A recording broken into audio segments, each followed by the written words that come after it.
Kiki, and I am 17 years old from Staffordshire.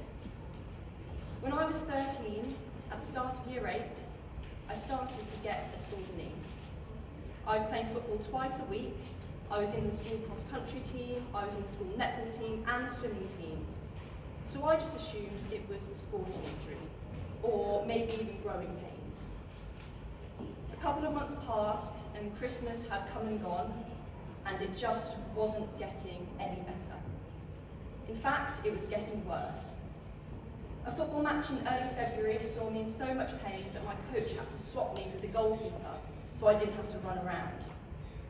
2 days later, I phoned my mum from school as I was in absolute agony. She took me straight to the Samuel Johnson Hospital in Lichfield, and I remember having an x-ray and joking and playing around with her about the possibility of having a leg brace or maybe even a cast. But the thought of potentially having a cracked bone and being out for 6 weeks was unthinkable.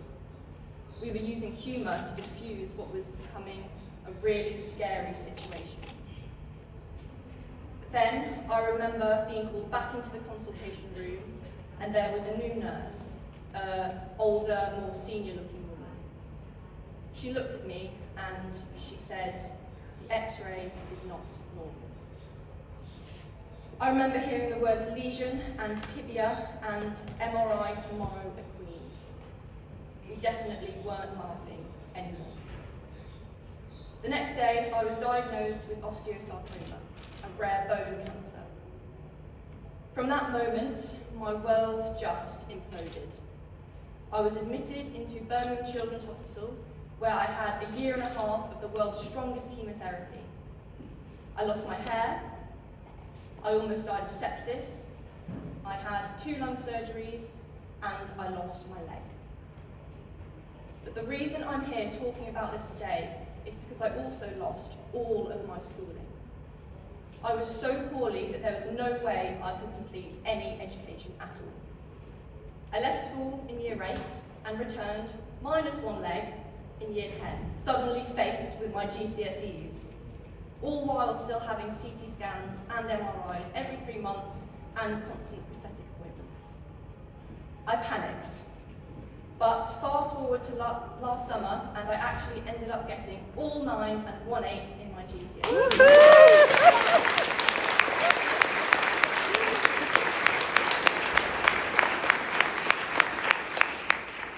Now, I'm not a genius. I just had the most supportive school and head teacher. I wasn't shunted into systems, I was listened to. They heard what I needed, and they were able to help me. And that's what really made the difference.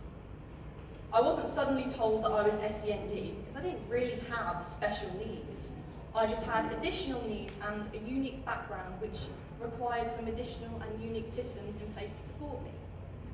I was allowed to drop 2 subjects to make my timetable more manageable, and during my free periods in school, I was allowed to study in the library.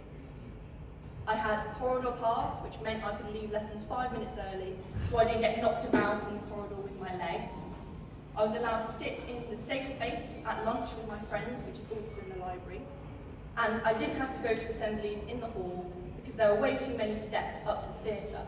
So instead, my head teacher streamed the assembly onto a tablet.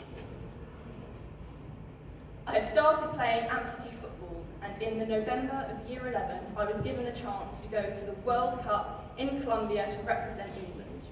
And my school said, just go. So I went, and I ended up winning the Golden Boot, and I'm officially the youngest person to ever score in a World Cup.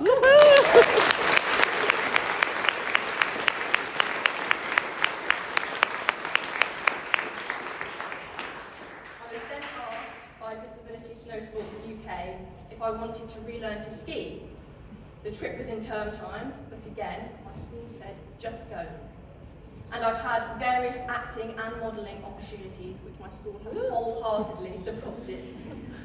Now, I'm absolutely not advocating for low attendance, but for me, those extracurricular activities were just as important as any hospital scan I had to go to, because they reminded me that my life was still worth living.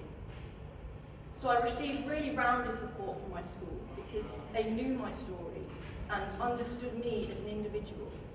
And I wouldn't have achieved the results I achieved if it wasn't for their forward-thinking response to my horror situation. A situation that now actually doesn't seem so bad at all. Thank you so much.